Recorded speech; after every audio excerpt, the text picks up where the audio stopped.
This channel does not promote any violent, harmful, or illegal activities. All content provided by this channel is meant for an educational purpose only. Top quality और consistent performance के लिए सिर्फ silver pumps नाम याद रखना। নমস্কার, আরো একবার স্বাগত আপনাকে TV9 বাংলায়। আমি দীপ রয়েছে আপনার সঙ্গে। আর এই মুহূর্তে যে খবরে নজর রাখতেই হবে, নজর রাখবো খড়দায়। কারণ খড়দা থেকে উদ্ধার হওয়া অস্ত্র ভান্ডার তারই তদন্ত নেমে এবার চাঞ্চল্যকর তথ্য। প্রাচীন মুদ্রা বিক্রির আড়ালে চলতো বেআইনি অস্ত্রের কারবার। এই মুহূর্তের সব থেকে বড় আপডেট খড়দাকাণ্ডে। বিস্তারিত জানাবেন আমাদের সহকর্মী সুপ্রিয় রয়েছেন ঘটনাস্থল থেকে। সুপ্রিয়, এখনো পর্যন্ত যেমনটা জানতে পারা যাচ্ছে, তদন্তে উঠে এসেছে চাঞ্চল্যকর তথ্য। প্রাচীন মুদ্রা বিক্রির আড়ালেই নাকি বেআইনি অস্ত্রের কারবার চলতো। আর কি জানা যাচ্ছে?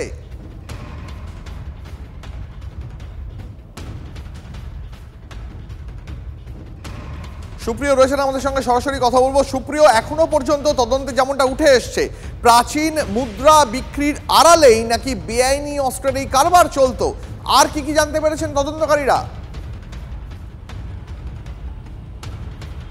দেখো, এই বিষয়টাই কিন্তু তদন্তকারীরা অনুমান করছেন। তার কারণ গতকাল খড়দায়ের রিজেন্ট পার্কের এই আবাসনের যে ফ্ল্যাট, অর্থাৎ মধুসূদন মুখোপাধ্যায়, তাকে গ্রেপ্তার করা এবং তার ফ্ল্যাট থেকে যে বিভিন্ন ধরনের আগ্নেয়াস্ত্র সহ প্রায় 250 গ্রামের কাছাকাছি সোনা এবং বহু পুরনো শতাব্দী প্রাচীন বেশ কিছু অ্যান্টিক কয়েন উদ্ধার হয়েছে। এবং তদন্তকারীরা কোথাও কিন্তু মনে করছেন যে এই কয়েনগুলো কেন তিনি কাছে গচ্ছিত রেখেছিলেন।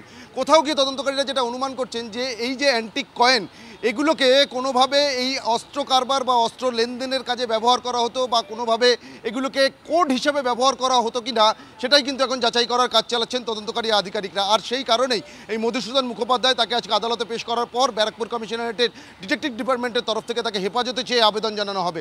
তার পাশাপাশি কিন্তু দ্বীপ আরও একটা বিষয় রয়েছে, প্রায় 250 গ্রাম সোনার গহনা উদ্ধার হয়েছে এই ফ্ল্যাট থেকে। শুধুমাত্র অস্ত্র ভাণ্ডার নয়, তার পাশাপাশি সোনা। অর্থাৎ কোথাও গিয়ে কি আরও অন্য কোনো লেনদেন, বেআইনি লেনদেনের সঙ্গে বা বেআইনি কারবারের সঙ্গে যুক্ত ছিলেন এই মধুসূদন মুখোপাধ্যায়, বা অন্য এই ধরনের কোনো র্যাকেটের সঙ্গে কি যুক্ত ছিলেন মধুসূদন মুখোপাধ্যায়, সেটাও জানার চেষ্টা করছেন তদন্তকারী আধিকারিকরা। আর গোপন সূত্রে পেয়ে গতকাল ব্যারাকপুর কমিশনারেটের ডিটেকটিভ ডিপার্টমেন্ট যে বিপুল অস্ত্রভান্ডার উদ্ধার করেছে, যেখান থেকে 9mm, 7mm রিভলভার সহ যে প্রায় 15টি আগ্নেয়াস্ত্র এবং প্রায় 1000 রাউন্ডের কাছাকাছি কার্তুজ উদ্ধার হয়েছে, তাতে কিন্তু রীতিমতো উদ্বিগ্ন রাজ্যের বেঙ্গল STF-এর গোয়েন্দারা। আর সেখান থেকেই যেটা আমরা সূত্র মারফত জানতে পারছি যে সম্ভাব্য আজই বেঙ্গল STF-এর গোয়েন্দাদের একটি দল তারা ব্যারাকপুরে যেতে পারেন এবং সেখানে গিয়ে এই মধুসূদন মুখোপাধ্যায় তাকে জিজ্ঞাসাবাদ করতে পারেন। এবং তার সঙ্গে, কারণ একজনের পক্ষে এই বিপুল অস্ত্র ভান্ডার একটা ফ্ল্যাটে মজুত করে রাখা এবং কি উদ্দেশ্যে তিনি মজুত করেছিলেন, কোথা থেকে নিয়ে এসেছিলেন, এই সঙ্গে পেছনে বড় কোনো চক্র যুক্ত রয়েছে কিনা, সেই সমস্ত বিস্তারিত বিষয় জানার জন্য কিন্তু বেঙ্গল STF-এর গোয়েন্দারা আজ এই মধুসূদন মুখোপাধ্যায়কেও জিজ্ঞাসাবাদ করতে পারেন, এমনটাই আমরা জানতে পারছি। ধন্যবাদ সুপ্রিয়। প্রশ্ন উঠছে, তাহলে কি শুধুই অস্ত্র কারবার নাকি নেপথ্যে আরো কোনো বড় ছক? মধুসূদনকে জেরা করে এখন এমনটাই জানতে চান তদন্তকারীরা। আরো একবার জানিয়ে রাখবো আপনাদের, খড়দায় যে বিপুল অস্ত্র উদ্ধারের খবর গতকাল আমরা দেখিয়েছি, তারই তদন্তে এবার উঠে এলো আরো চাঞ্চল্যকর সমস্ত তথ্য। প্রাচীন মুদ্রা বিক্রির আড়ালে বেআইনি অস্ত্রের কারবার চলতো। মধুসূদনের ফ্ল্যাট থেকে উদ্ধার হয়েছে বিপুল পরিমাণ প্রাচীন মুদ্রা, সঙ্গে সোনার গয়নাগাটিও।